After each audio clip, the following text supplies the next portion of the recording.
here at Denver Startup Week headquarters, powered by Amazon. Again, I want to give a big shout out to our sponsors, our presenting sponsor, Amazon, our title sponsors, Capital One, Dell for Startups, Denver Business Journal, and Downtown Denver Partnership. My name is Ben Data. I'm one of the co-founders of Denver Startup Week. And this next panel is one that I'm really excited for and care about a lot. A couple startups ago, I was the COO at Galvanize, and the problem of workforce development and how do we try to match what are the skills that are needed out there with the people who are looking for employment is still one that hasn't been solved. So really excited to hear from our panel today of how they see this playing out. And so with that, I'd like to introduce Andy Tunsing with Standing Together. Awesome. Well, super excited to be here and have this conversation. Although a little disappointed that we found that liquid death in the green room is just water. It's not like a mega energy drink or some sort of alcoholic beverage. This is a good lesson in marketing for startups, I'm sure. It's great to be here. My name's Andy. I'm the Vice President of Post-Secondary Education at Stand Together. We're a community of philanthropic organizations dedicated to driving transformation of our learning and work ecosystem to help all individuals get connected to jobs and careers that they find fulfillment in and also are able to take part in the sort of innovation economy. And so I think really excited for this topic today, the workforce of tomorrow, because for a few reasons, right? One is, what does it mean, right? What does the workforce of tomorrow mean, and what does it look like as we're imagining it, right? We're sort of at this point with the rise of AI and the changing economy as we're rethinking college and higher education and alternative pathways to really almost going back to first principles. What could this workforce ecosystem look like? Because if we succeed, what it can do is it can open up massive opportunities for businesses to tap into talent pools, to help them lead the innovation economy, to help them succeed and create prosperity for everybody. On the individual side, we have a status quo where we've essentially have a two-tiered labor market, right? Where businesses and a lot of the talent decisions are made based on blunt proxies, right? These are proxies like, do you have a college degree as a basic gateway to a job? What's your relevant experience, whatever that means? And also, what are your former titles, right? So we use these sort of blunt proxies to put people into positions. And what that does is it works, a little bit, going back a few decades, but it's increasingly not working as fewer and fewer people are coming out of the college system. And the pace of change within businesses is changing. And at the same time, we've got 70 million people that Opportunity at Work calls stars, right? These are people who are skilled through alternative routes. They don't have a college degree, but they have the skills and capabilities to contribute to jobs, but they're currently blocked out, right? So you have, on the one hand, fewer people going into the traditional system, then you have this massive untapped pool of talent, but we have a difficulty understanding their capabilities and connecting them to the right roles for jobs, right? And so this makes us rethink what would that workforce of tomorrow look like and what is required for us to get there. And that's why I'm really excited for this panel, because it's going to require an ecosystem approach. There's no one stakeholder that's going to lead this transformation by themselves. It's going to take educators, employers, intermediaries, community-based organizations, all to take part and do things differently. And so I think the one thing we'd love to take away from this panel is I think this audience presumably has a lot of innovators and entrepreneurs here. So to think through how can you maybe drive that innovation and transformation that we need, or maybe if you're hiring, how as an employer can you do that work as well? What ideas can we bring to this space? So let's get started. Maybe everyone on the panel, starting with you, Parminder, just do an introduction to who you are, and then maybe give us an example of the kind of innovation that you're driving that paints a picture for what this could look like going forward. Awesome, thank you.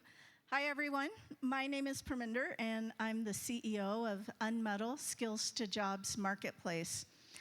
Unmetal Skills to Jobs Marketplace is a public benefit organization, and it's founded by America's community colleges, and it's also, this marketplace is powered by America's community and technical colleges.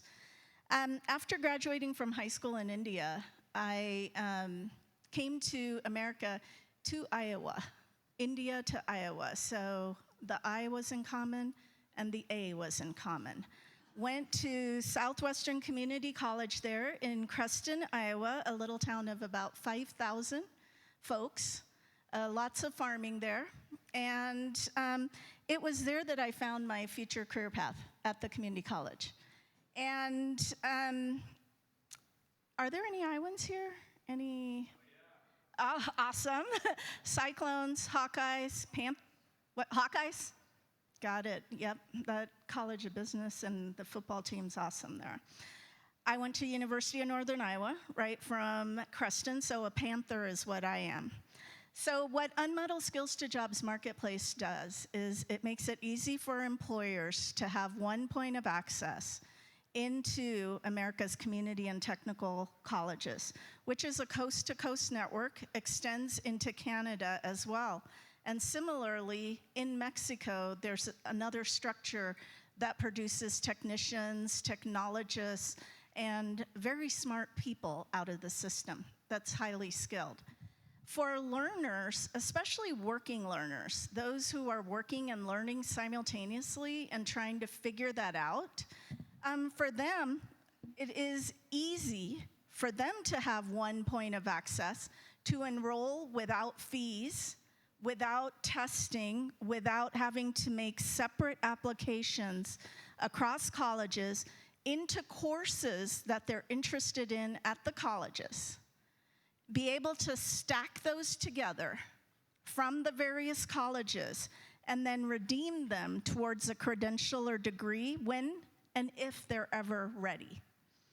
But they also get interviews out of the process. So these courses lead both to interviews, family-sustaining jobs, as well as credits so that they can build their higher education assets.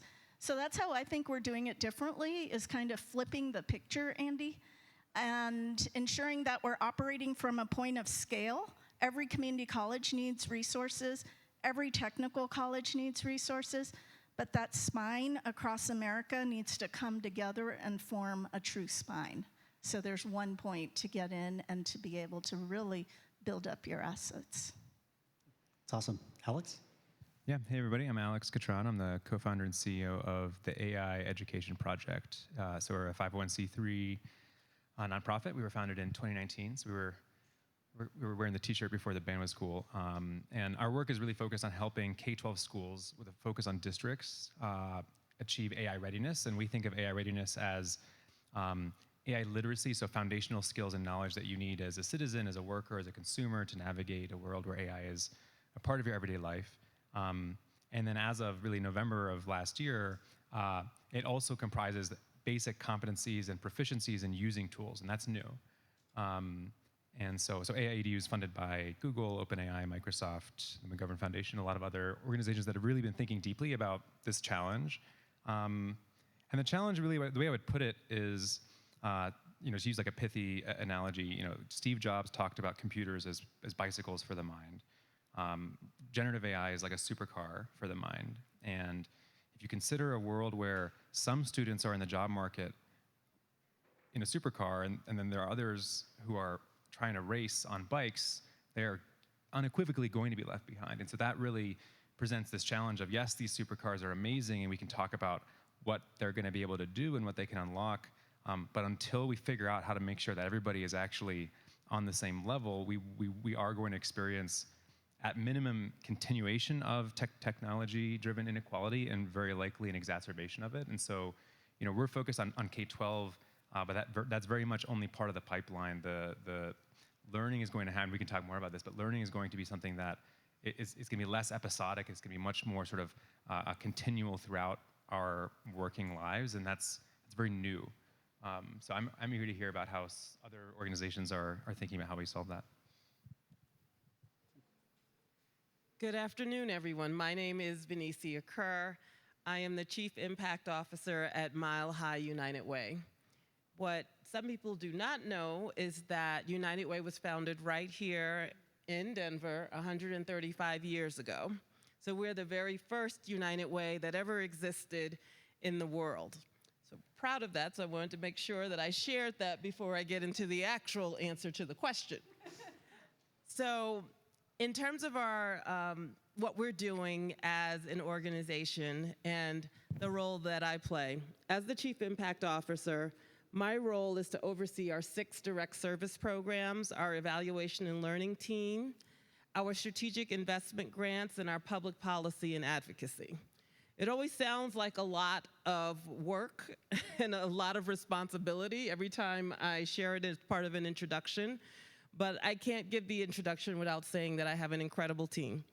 I do not do this work alone. I do it in combination with a team of amazing 35 people within the organization who actually help us get this work done.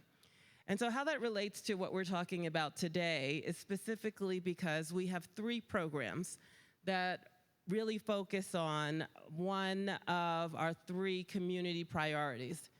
So our first community priority is giving all children a strong start. Our second one is supporting education and academic success. And then our third one is creating economic opportunity for all. So when you think about what it takes to create economic opportunity for all, it takes great jobs, it takes innovation, it takes education, and a variety of other things. So the 3 programs that I just want to highlight really quick before I turn it over to our next speaker is our United for Business program, is a program that focuses on minority and women-owned businesses, and how do we grow those businesses so they can become a place where they can employ others and that they can be tremendously successful in our community. The other program that I want to share quickly is our Careers United program.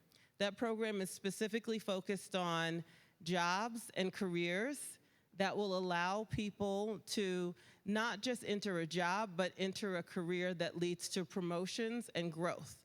Particularly what we've been focused on is those kinds of careers that may not require a 4-year degree, but require some training that they can get. Usually through partnerships, we are able to provide that training for free. And then that allows them to enter the workforce and then create a space where they can grow within their chosen field and ultimately end up in a place where they have a great career that they're really proud of. And then the third program I want to mention that also aligns with what we're discussing today is our Bridging the Gap program. We work with young people who have exited the child welfare system, and we help them not only find housing, but we also provide them with opportunities for skill development, jobs, and training so that they too can not only have housing that they're really proud of, but also a career that they can be proud of that will lead them to a place of economic, not just stability, but economic mobility.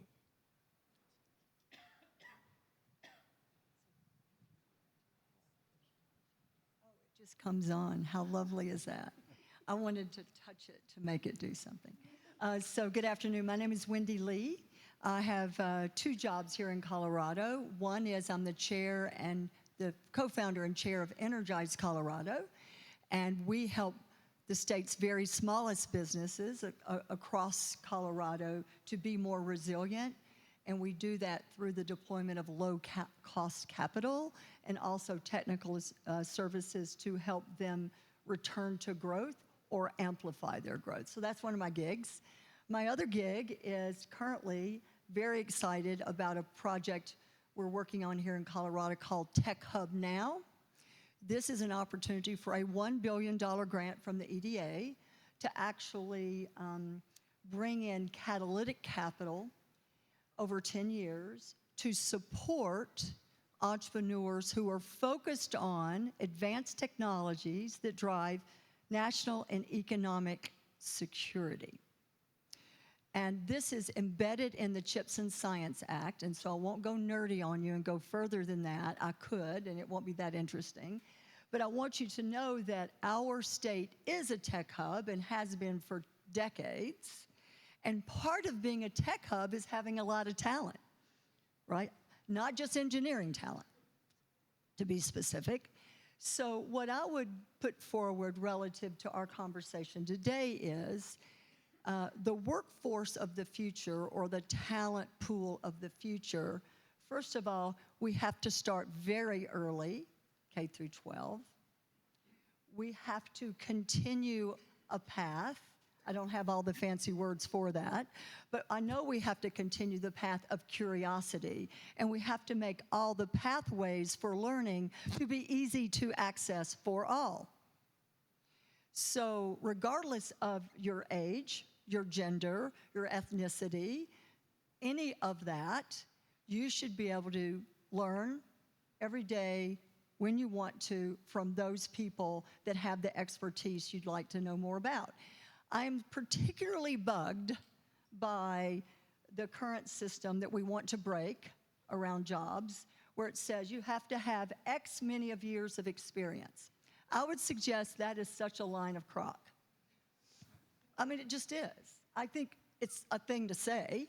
You have to have a university degree, and you have to have 10 years, 5 years, or 20 years, or whatever. I don't think talent always shows up that way. And I would like for us to build a world, a future of work, where talent is agile and can be embraced at whatever stage they begin, enter, swirl around, come back, and I'm an example of that. I'm from Mississippi. I don't have an engineering degree. I'm not an attorney. I'm not, I've never been a federal elected. I'm curious, though. So tell me something that you think I need to know, and I will go figure out enough about it to make it happen. So we need a lot of curiosity, creativity, access, encouragement. I think we need that in our talent pipeline, in the building of that talent pipeline. But especially right now, because we won't have a shot on goal at this grant unless we can be creative and deliberate about workforce models to put in our application. And we have 2 applications, one for quantum and one for advanced energy. If you're interested in either, let me know. Okay, that's it. Amen to that vision. I mean, I think that's part of the challenge, right? Which is we need to move to a system, whatever that looks like across the ecosystem, based upon the individual capabilities, mindset, and aptitudes of people, and what are the individual requirements for jobs. I can't just say, oh, I generally want somebody in this function, oh, somebody 10 years or 5 years is a rough approximation for success, at least for a filtering mechanism. But how do we move to that future, I think, is sort of the picture we're trying to paint, right? And it requires everybody to do things quite differently, because if just one element of this ecosystem pushes forward without the others, we're not going to succeed. And so I guess maybe first question, going to you, Parminder, is, employers traditionally have had a really hard time partnering with education programs, whether it's community colleges, vocational schools, universities, or building their own learning pathways, right? They've lost that muscle memory for decades of outsourcing it to education. So how do you help, or how does Unmuddle help overcome some of the barriers to collaboration with businesses to either creating their own programs or partnering with others? Sure. That's a big question. There's a lot of barriers out there. But I'd say in our experience of working with lots of different kinds of employers across different sectors, generally we can categorize them into 3 buckets of barriers. And that first bucket is the administrative overhead. The second bucket would be something around alignment. And then that third barrier bucket is one of coordination and custom education and training, so that you can build your own pathways and not have to be so subservient to a system in the expectations and the proxies that are expected today. So from the perspective of the admin costs bucket, what we do with employers is we work with them to co-manage the expectations among the coast-to-coast network of community and technical colleges. And that way the employer doesn't have to reinvent from every community college what they are doing. They can make sure that there's a little bit of consistency and standardization, so it's easy for them to move folks around. But on the other side, it's easy for the colleges to not have to spend tons of money in pilot testing a curriculum, seeing if it really truly leads to job performance increase for the employer. That is a time-consuming and a very expensive process. So that co-management and avoiding to have to reinvent is kind of the administrative overhead. The second bucket of alignment, the employers share their hiring plans with us across the US, Canada, Mexico. And they say, this is what we're looking at for. Now, at the colleges, we focus on technician and technologist level talent, highly skilled, specialized talent, talent that is only experienced because they get hands-on experience through different kinds of labs and being able to work on teams by being there in person. So it's a blend of in-person and online education and training paths. If it's just online, that's not in Muddle. If it's just in person, that's not in Muddle Skills to Jobs. It is if it's a blended program. And so those hiring plans from these employers, you're able to take those hiring plans, add up, oh, okay, well, between employer 1, 2, 3, 4, and 5, here are 8,000 positions nationally that need to be filled. Based on that demand at different locations, you can aggregate it and then share it back out as intelligence to the colleges so that they're not wasting their time with the programming. And the last thing is just coordinating custom programs. Everything that is validated, all curriculum is validated against the job, against the role. And that way, there's no wondering by a learner, is this really worth the money? Does this really get me to the goals? So we start getting to, not guaranteed, but we know what our outcomes are. It is not just the job, because like probably, I'd say 90% of us in this room, we've had more than one job and more than one kind of role, and we don't want to be pegged to just that. We want to be able to take what we learn and go, all right, I know that, but what I liked was this, and I want to move on. So being able to do that, you get your credit and you get your interview.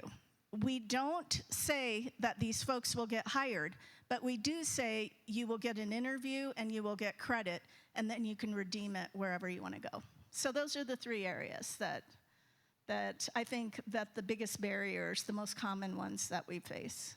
One thing I'll draw out from what you said is companies sharing their hiring plans, Yep. which I think points to the need to actually understand and do some forecasting of your actual talent needs going Exactly. forward. There's a lot of employers out there who are very reactive, right? And there's no real sense for what are those even near-term, medium, long-term needs.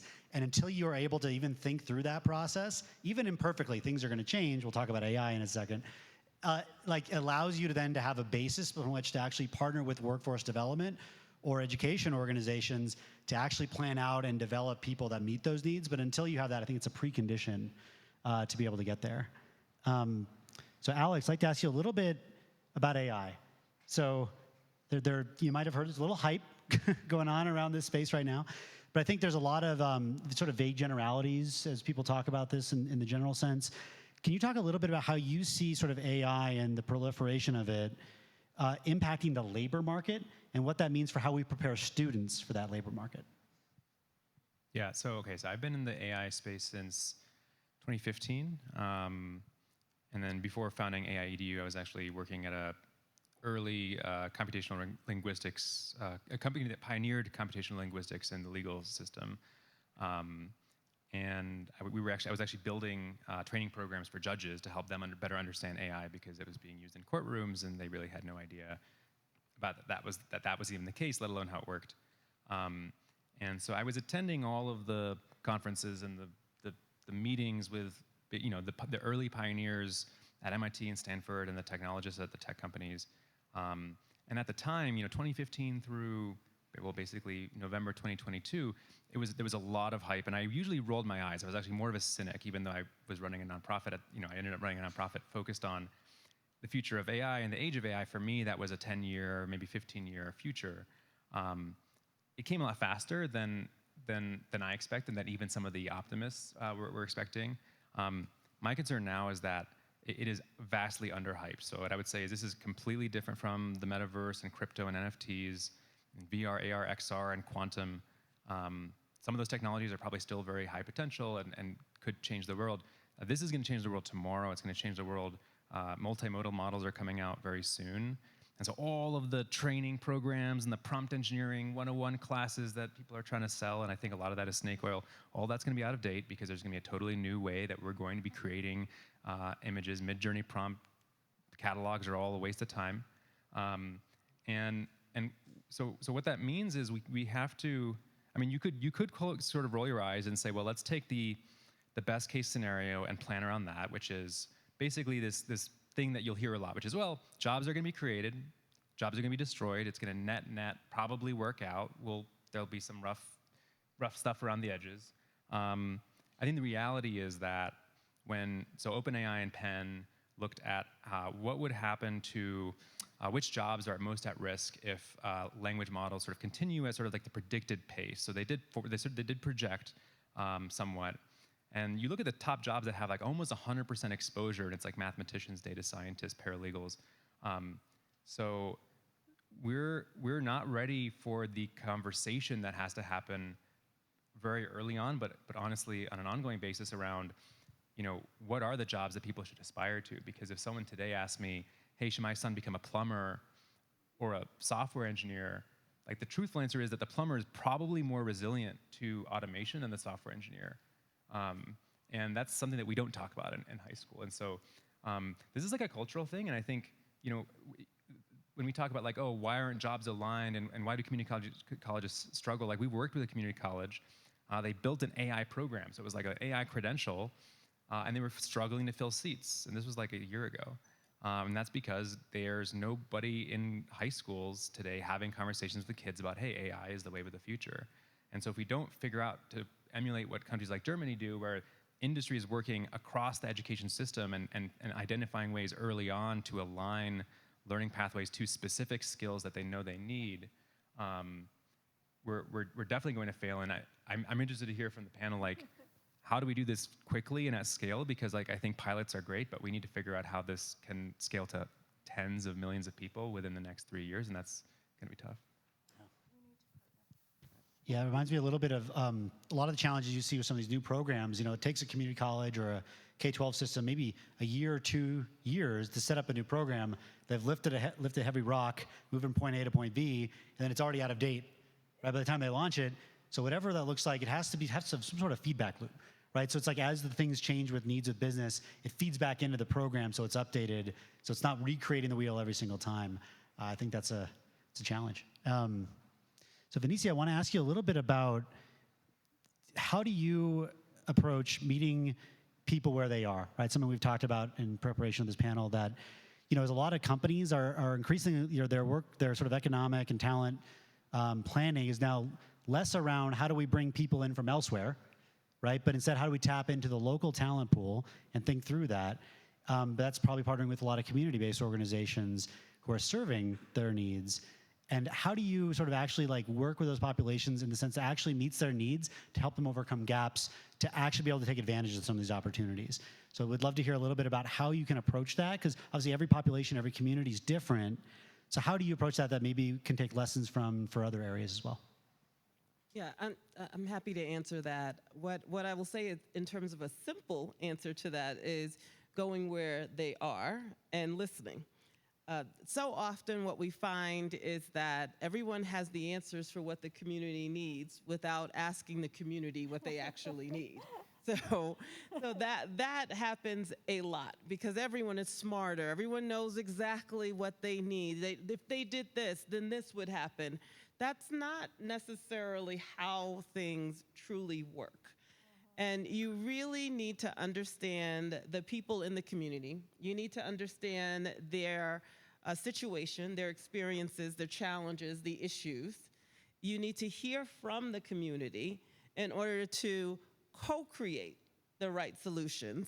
So often we see people are bringing the solutions to the community rather than saying, let's sit down together and work on solutions that actually work for the people that are there.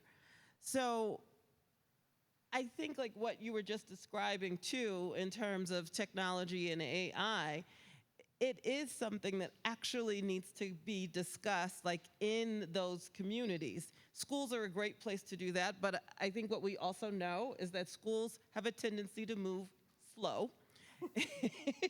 probably an understatement, in actually making the kinds of innovations and actually moving forward to do things differently. But there are some great nonprofit organizations that are doing some really interesting work. And some of what my team is also focused on is what happens out of school. So it's the out of school time activities can be really powerful because many people, particularly the children who are in underserved communities, are taking advantage of the out of school time work. It's the workshops, it's the other kinds of programs that are available to them.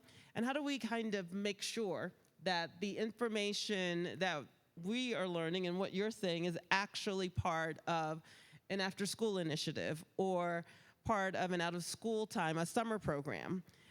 What we also see occasionally is that's particularly, again, in underserved communities, which is where United Way is primarily serving, is that there are programs that are out there, but they're cost prohibitive to some of the people that we're working with. So how do you create more scholarships around that too?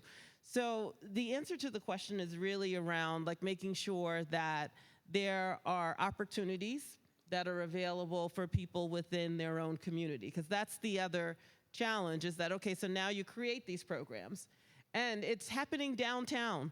A lot of the people that we work with, they never go downtown.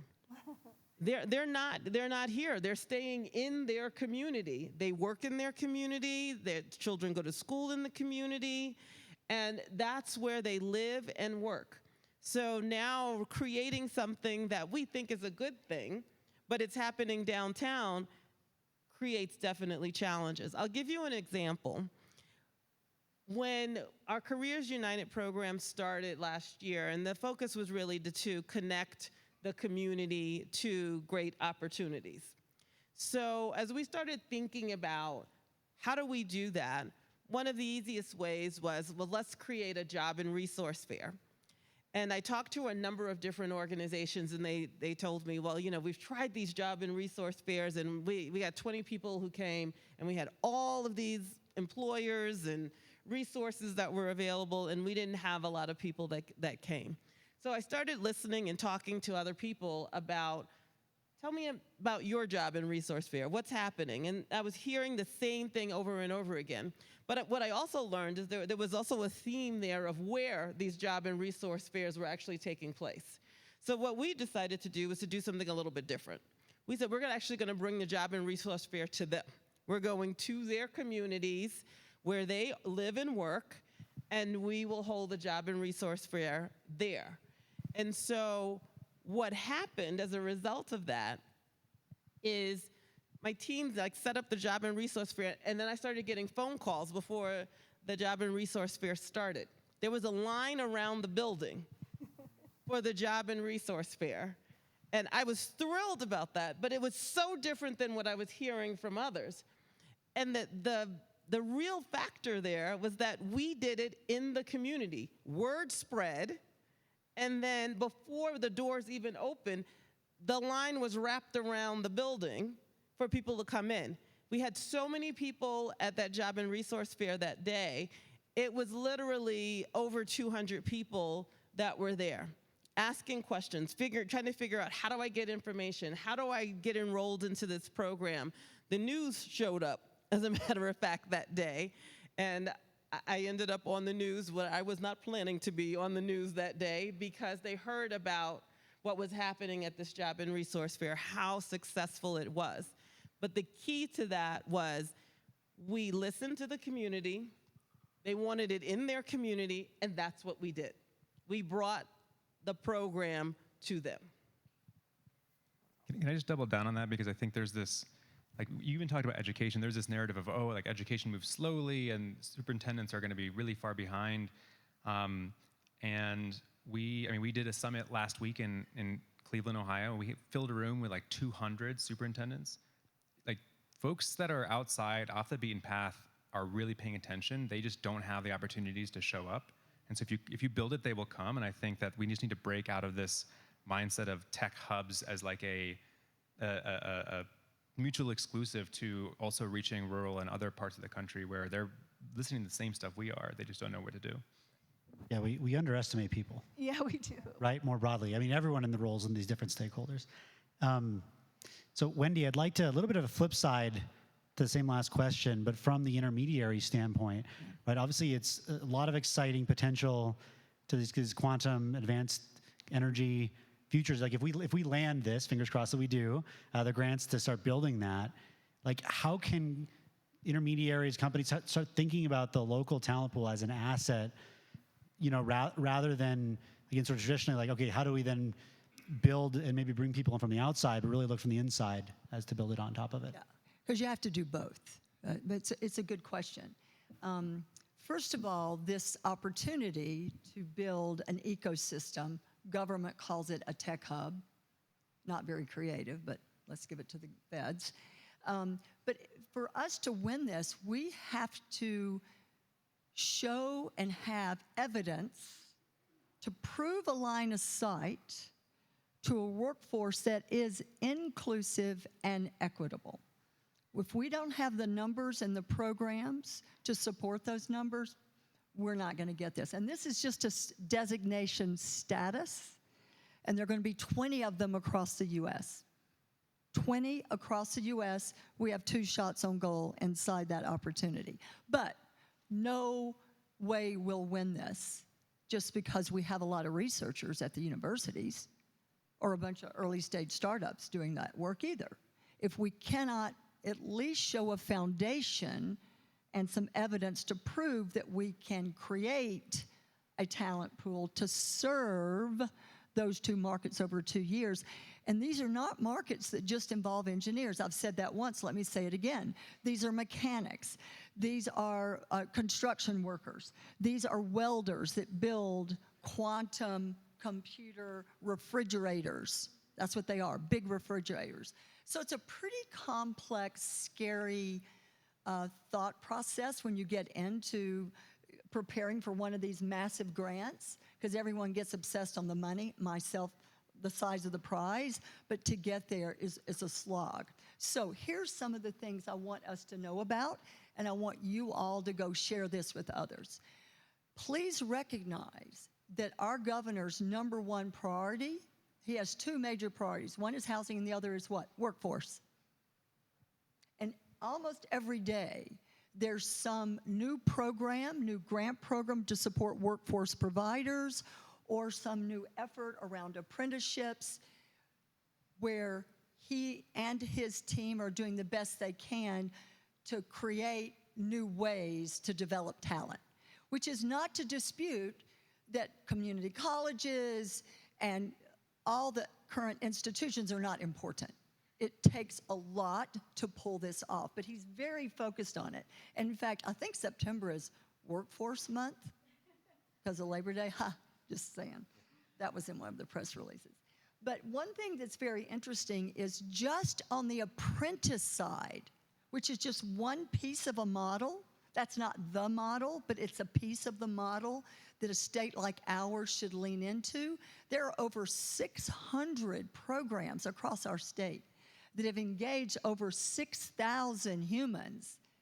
Now, these aren't folks in university. They're in apprentice programs. They're learning on the job. Love that.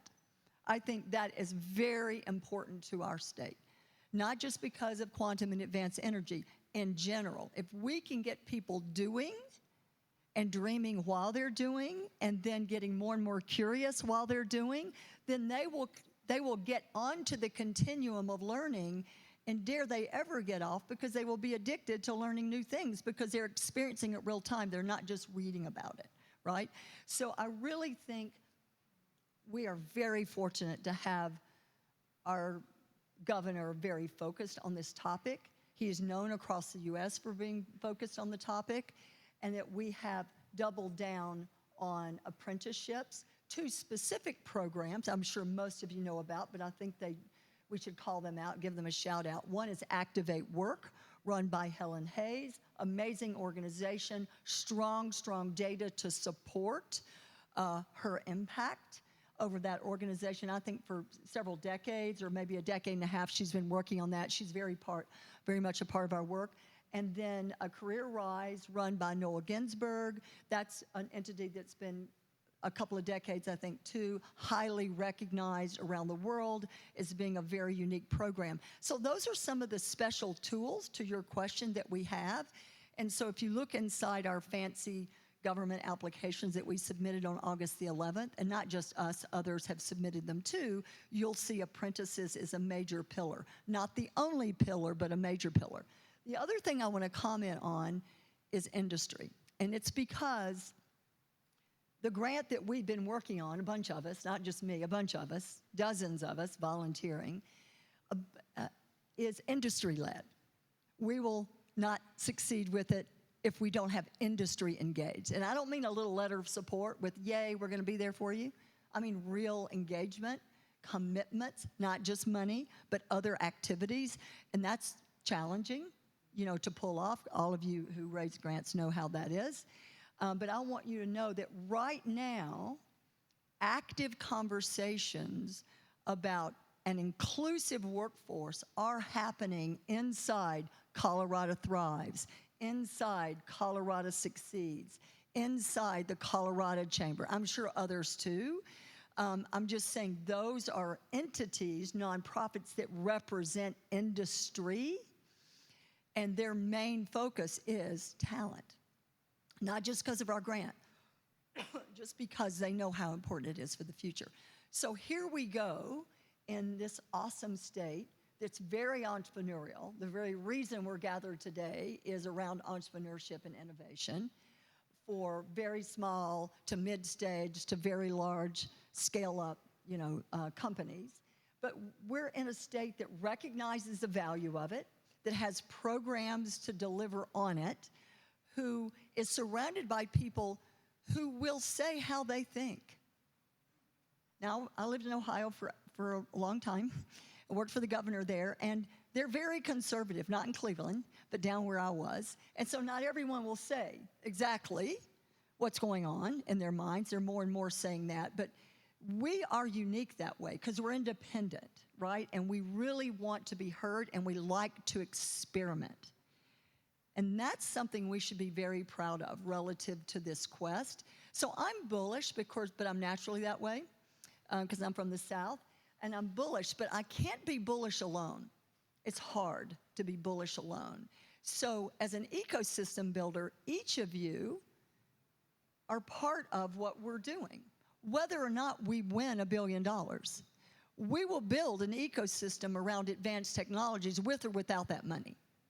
We know we will, and we know we can because we have the plans now, but they include startups, they include nonprofits, especially around AI, for goodness sakes. That's one of the enabling technologies we work on. And the United Way is a formidable community foundation that's been here since the beginning of time and has the history and the legitimacy to help us do this work. So welcome to the ecosystem, as the EDA would call it, a tech hub. Yeah. Hear, hear.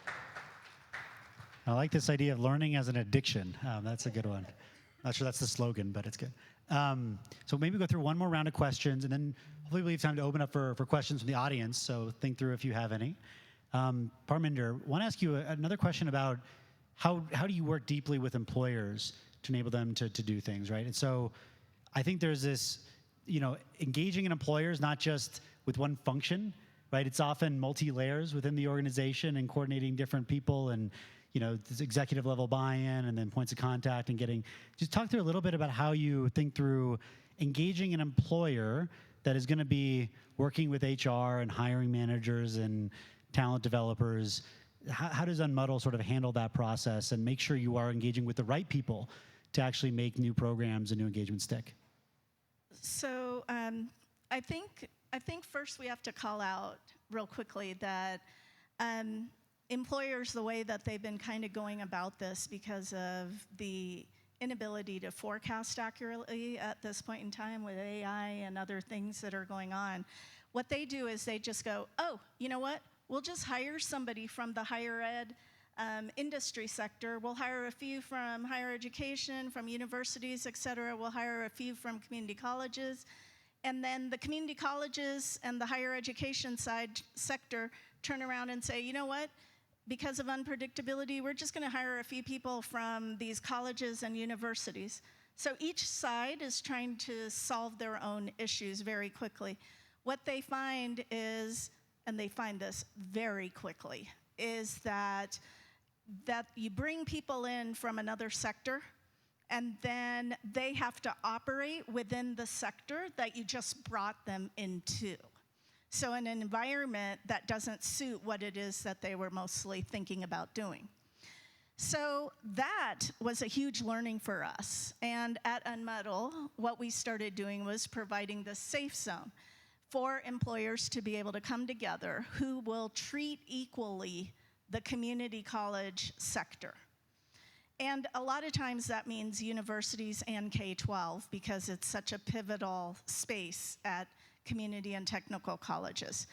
The very first thing that they agree to is to be able to treat each other equally, whether it's their learning and development for upskilling and reskilling, or whether it is their recruiting groups, which are trying to build external pipelines and pull them into jobs such as the mechatronics job, the AI jobs, the software engineering jobs, the technology jobs that they have.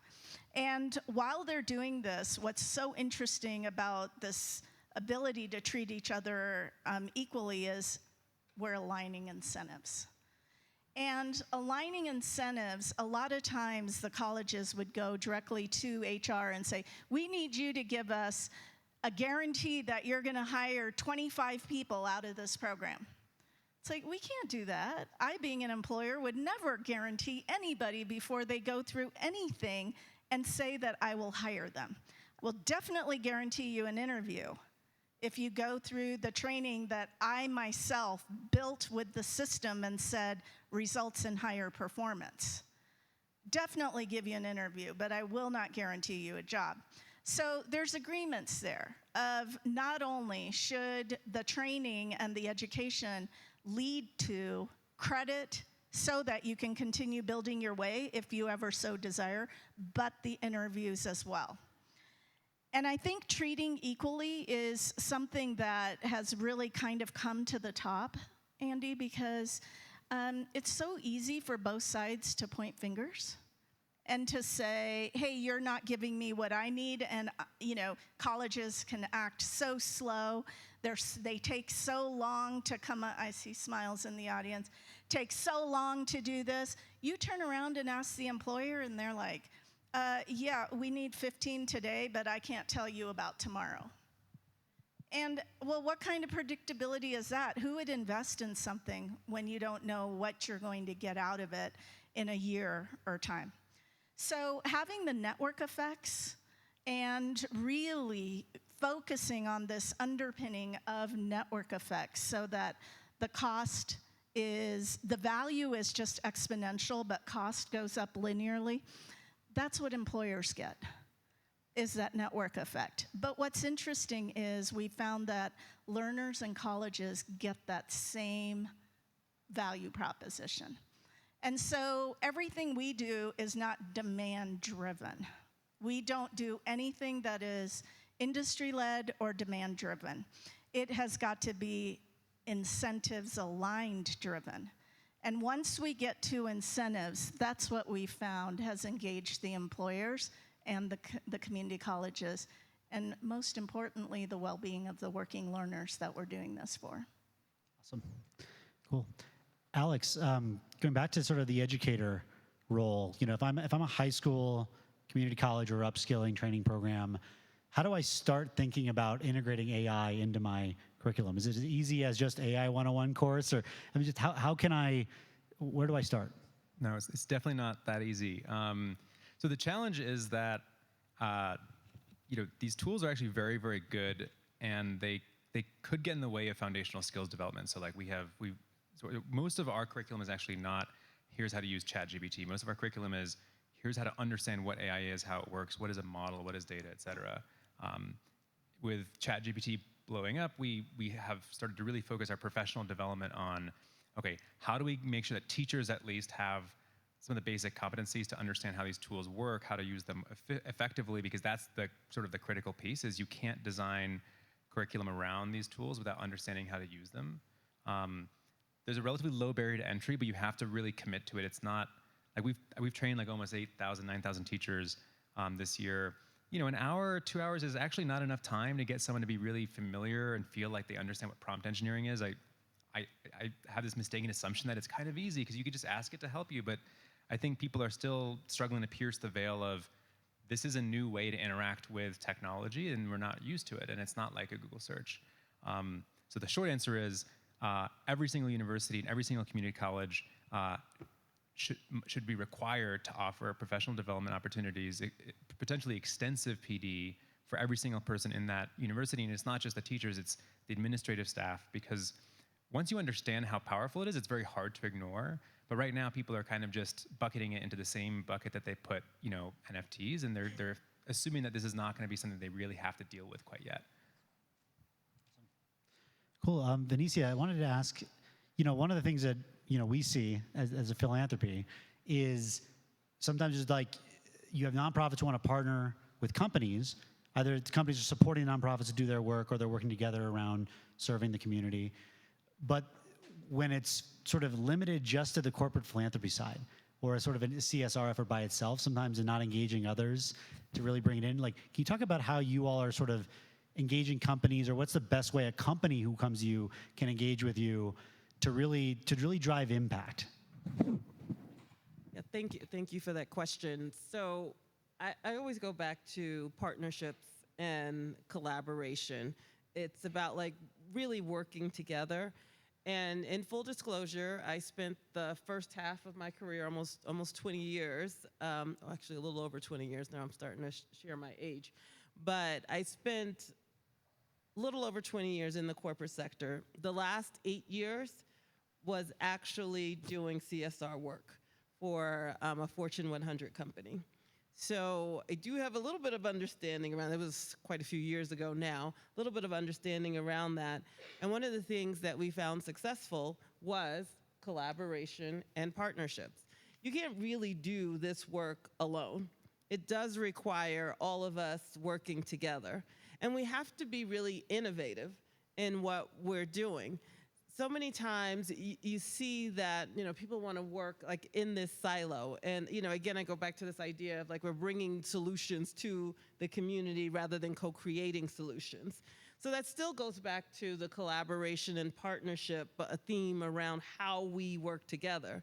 So for companies that are trying to figure out like what's the best way for me to like think about philanthropy, think about partnering, and really addressing some of the challenges that we may see within communities, it is really about working together, you know, getting what you were saying. It's like you come together, not already with the solution. You may have some ideas, but how do we really create those type of environments that allow people to co-create the solutions that really we need? It's about listening, again, to the community. And there are some great examples of that happening. One of the things that we're doing is based upon what we've heard with communities is that we are creating an early childhood education center on the first floor of our building. Part of that has to do with what we heard from our employees, what the community is telling us that they need. In order for them to even get to a job, you need to have some place for your child to be that you feel is safe, and also it is affordable. So that's one of the things that we're doing right now. If you drive by our building, there are construction trucks and, you know, fences up, because that work is actively going on right now. Why is that important? Well, part of it is what I just shared, but the other piece too is it required collaboration in order for us to get any of that done. We're working with, you know, the construction company, who also has a CSR program, right? And then we're also partnering with Mile High Early Learning, which is going to actually run the child care center. We're not running it. That's not where our expertise is. And then we have also been talking to like our employees. We've been talking to people in the community about what do they want to see within this early childhood education center.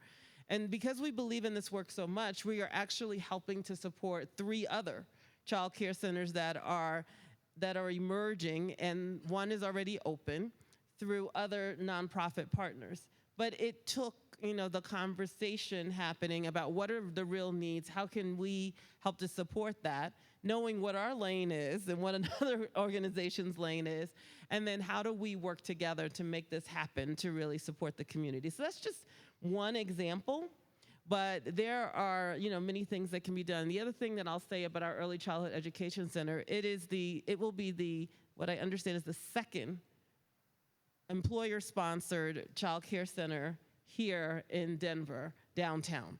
So that is something we're really excited about, and hopefully it will become a model for other employers who want to do something to help support their teams and their staff, and making sure that we're removing barriers for them to come to work and actually, of course, ultimately you want to get the work done, but you need to make sure that you're supporting not only the people in your offices, but also the people around the community. So it can serve multiple purposes as well.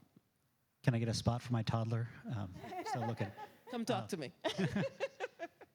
Great. So Wendy, I think want to hear a little bit about these cross-sector type partnerships, right? It's money. Obviously, put the money aside. Obviously, that's really important. But what's the top barrier to collaboration, and how is Colorado overcoming that? That maybe takes us into the wind down. 4 minutes. We do. Yeah. Yeah. Does anybody have any questions, or do they want to hear? You want to ask some? Does anyone have any questions before I get into that? I'm just sensitive to time. Yeah. Because I can wrap up with a few comments on that.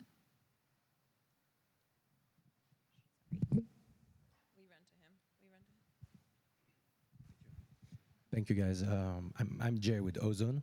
We're into spatial computing and virtualization of environments and data in general. I want to appreciate the idea of this challenge to take the opportunity to the communities in the physical world, that is. Given that the digital shift, if you will, has already happened, and that don't you think it's even more important to get access digitally to these communities, right, as it scales better, and somehow come up with creative software solutions, right, that engage, where it's easier to engage?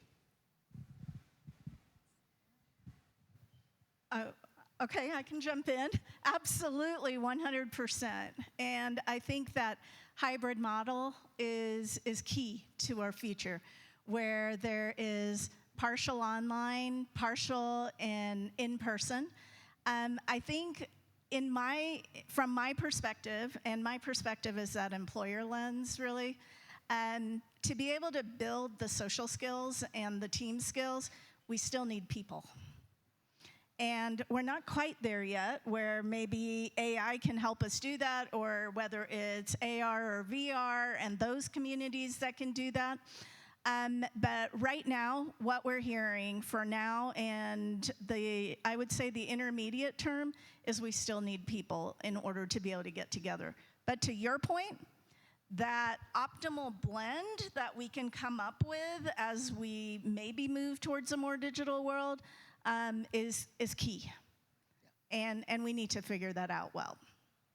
And if I could just jump in here real quick, related to that is I actually had a meeting about 3 weeks ago with an organization that we will potentially partner with, who is actually doing just that. They're helping to create the environment that allows people to access the opportunity online with training, doing job fairs online, so that people don't always have to come to a location, but they can also access it digitally.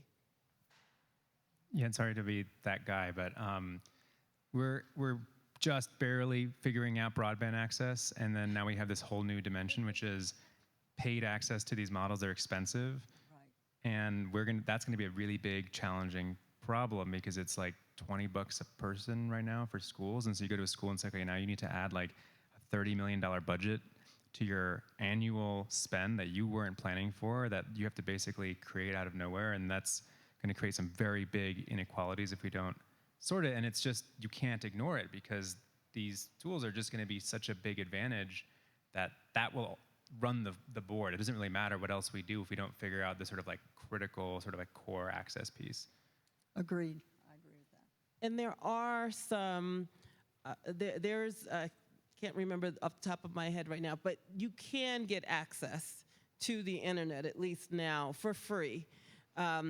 Through there is a program through the government where it will actually pay for at least basic access, which we know may not be as the fastest access, but to try to bridge like that digital divide. So that is available now for free, but that doesn't always address like those rural communities who may not even have the ability to have the internet because it's not there yet. So, but there are some tools and resources that are out there to help support individuals in accessing the internet if it's available within their community where they can get it for free. Awesome.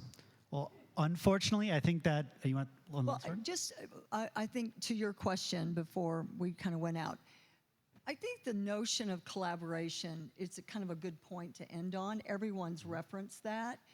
And I would say, you know, the core tenet of collaboration is understanding the interdependency of needs between all the nodes in the ecosystem or all the stakeholders.